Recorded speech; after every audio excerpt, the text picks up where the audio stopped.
अस्सलाम वालेकुम। नाज़रीन, प्रोग्राम गपशप एक साहब लिखते हैं कि मेरी नई नई शादी हुई और मैं अपनी बीवी और वालिदैन और बहन भाइयों के साथ एक ही घर में रहता था।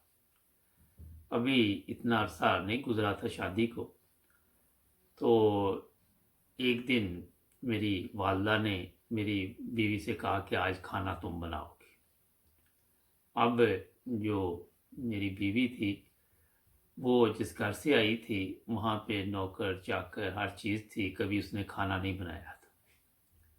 बहरहाल उसने बगैर किसी जवाब के किचन में जाके खाना बनाना शुरू कर दिया और फिर किसी किताब से पढ़ा या कहाँ से देख के यूट्यूब वगैरह से तो खाना तैयार कर दिया। अब जब वो खाना टेबल पे लगाया गया तो सब बैठ गए। तो जैसे ही खाना शुरू किया तो सब ने कहा कि ये खाना अच्छा नहीं बना, हम लोग नहीं ये खाना खा सकते। इसमें नमक मिर्च कई मसाइल उन्होंने बताए। वो कहने लगे कि फिर वो बेचारी सारा दिन मुंह बना के परेशान बैठी रही कि ये क्या हो गया, मेरे से इतना बड़ा मसला बन गया, किसी को भी मेरा खाना पसंद नहीं है। जब मैं ऑफिस से आया शाम को तो जैसे ही मैंने बैग जाके अपने कमरे में टेबल पे रखा तो देखा तो बाहर आके मैंने सबसे सलाम दुआ ली तो वालदा का और बहन भाइयों का सबका मुंह बना हुआ था। अब मैंने उनसे पूछा भी क्या मसला हुआ है, क्या प्रॉब्लम हुई, आप लोग सब इतने परेशान हैं। तो वालदा कहने लगी कि आज आपकी बीवी ने खाना बनाया और ये खाना हमारे खाने के काबिल नहीं है और हम सब अभी तक भूखे बैठे हुए हैं। ऐसा करो बाज़ार जाओ और जाके हमारे लिए खाना लेके आओ।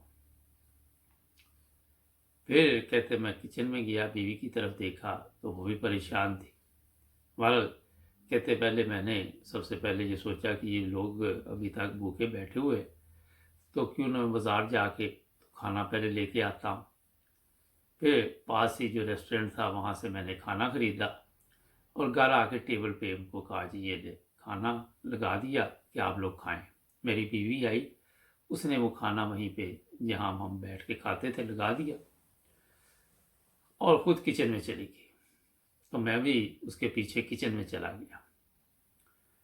फिर ये कहते हैं कि उसने कहा कि आप वहाँ पे खाना क्यों नहीं खा रहे टेबल पे। तो मैंने कहा कि मैंने जो आपने खाना बनाया मैंने वो खाना। वो कहने लगी उसमें जायका नहीं है, वो मज़े का नहीं है। और फिर मैंने उसे कहा कि आप खाना गर्म करो, मैं ये वाला खाना खाऊंगा। कहते जब मैंने खाना शुरू किया तो इतना भी बुरा नहीं था, मगर मैंने वही खाना खाया जो बीवी ने बनाया था। और फिर ये हुआ कि बीवी भी बड़ी खुश हुई और उससे मैंने बताया कि आहिस्ता आहिस्ता आप सीख जाओगी, इंशाल्लाह कोई मसला नहीं है, हिम्मत से काम लोगी तो। पर ये बताने का मकसद इंसाफ का ये था कि मैंने बीवी की भी बात मान ली और वालदा की भी नाफरमानी नहीं की।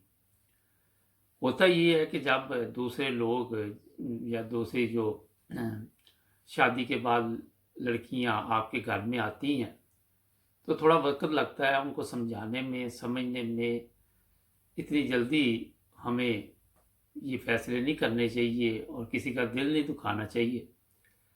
अब वालदा की बात करें तो वो पुरानी एक ज़ाहिर है अरसा दराज से खाना बनाने वाली औरत है और उसके पास तजर्बा है, उसके पास सब कुछ है।